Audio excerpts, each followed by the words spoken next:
Yo, what's up guys, welcome back to the channel, and today I'm gonna show you how to check your Atlas reward credit card balance. Alright, it's gonna be a really quick video, a simple topic. We're not gonna waste too much time on this one, so I'm just gonna give you guys a quick step-by-step guide on how to get this done. So let's jump straight into it.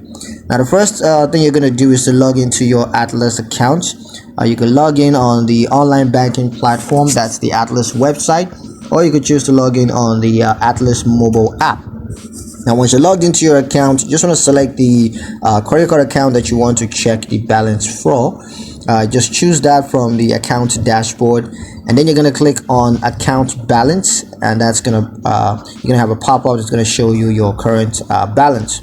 Now you can review and verify the transaction history, including recent transactions as well as pending transactions, to get a better understanding of your balance.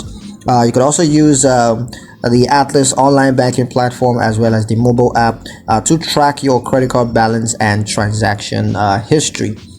You could also just set up account alerts to notify you when your balance reaches a certain threshold, or when a transaction is made and you get an update to your account balance. So yeah, that's pretty much it on how to check your Atlas reward credit card balance. Hope you guys liked the video. Hope you found the information useful enough. If you did, like the video, comment down below, let me know what you thought. Share the video with your friends and subscribe to the channel if you haven't done so already, and I'll catch you guys in the next one.